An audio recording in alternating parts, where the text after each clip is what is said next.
Welcome to Lesson 5, Using Mental Math to Multiply. In this lesson, we are going to learn a couple of strategies to use when we are trying to complete large multiplication questions by using mental math, so in our heads. Let's begin with an example. Here's an array that you can tell just by looking at is going to represent a large multiplication. So let's figure out what multiplication it is showing. If you count the rows that go horizontally, you'll see that there are 6 of them. So we're multiplying 6 times, and if you count the columns, there are quite a lot of them. There are 18 columns. So you might say to yourself, 6 times 18 is a really tough multiplication to try to do in my head using mental math. Well, let's look at a strategy that might help us. Let's break this array down into 2 smaller arrays that are going to be more manageable for us. So this first smaller array on the left-hand side has still 6 rows as before, but now there are only 8 columns instead of the 18 that were there before. So this array is shown by the multiplication 6 times 8. And then slightly larger one over here has 6 rows and 10 columns. So 6 times 10. So 6 times 18 actually breaks down into 6 times 8 plus 6 times 10. I know that 6 times 10 is 60. That's an easy one to do. And 6 times 8, I know from my multiplication facts, is 48. 6 times 8 is 48. And if I add the two up, those two products up together, I'll have the answer to the original question, 6 times 18.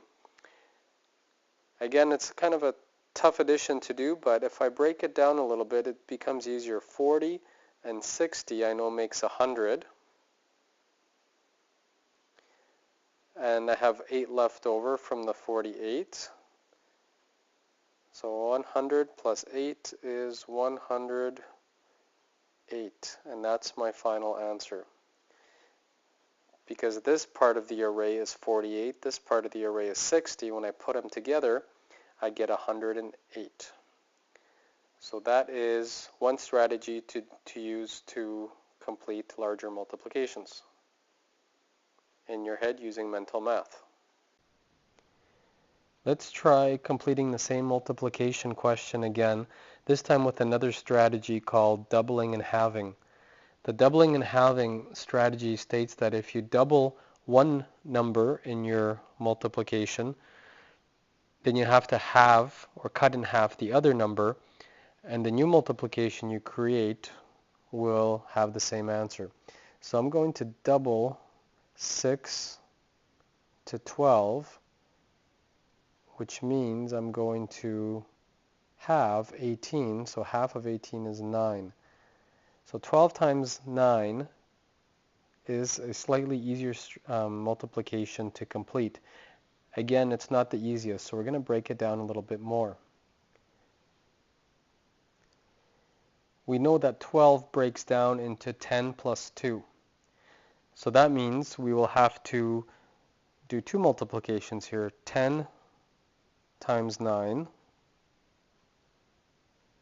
plus 2 times 9. And if we add up those two products, it will equal to the final answer. 10 times 9 is a pretty simple multiplication to do. It's 90. And 2 times 9 is 18. And if I add the 90 plus 18, 90 plus 10 is 100, plus 8 more is 108. And then we know from the previous strategy that 108 is the correct answer. So let's try one more example using our doubling and halving strategy. So let's try 4 times 14. So let's double 4 to create 8, and let's halve 14 to create 7. So now our equivalent multiplication becomes 8 times 7, and that one's fairly simple to do. we know that the answer is 56. In this lesson, we learned about two strategies for using mental math to complete larger multiplication questions. First, we learned about breaking down the array. So if you have a large multiplication with a large array, you can break it down into two smaller ones that are more manageable. Like in this example, we broke 6 times 18 down into 6 times 8 and 6 times 10. We got the two products, 48 and 60. We added them up to get our final answer. In the doubling and halving strategy, if you double one of the factors, in this case we doubled 6 to 12, then we have to halve the other one. We halved 18 to 9, so our new multiplication, 12 times 9, is the same as the original one. In this case, we also chose to break it down a little bit more to make it a bit simpler to do. So 12 broke down into 2 plus 10, and then so we had to multiply the 9 by the 10 over here, and the 9 by the 2 over here. We added up our two products, 90 plus 18, to get the final answer of 108. So have fun using these strategies to use mental math to complete multiplication questions. Watch the video again and ask your teacher for help if you need it.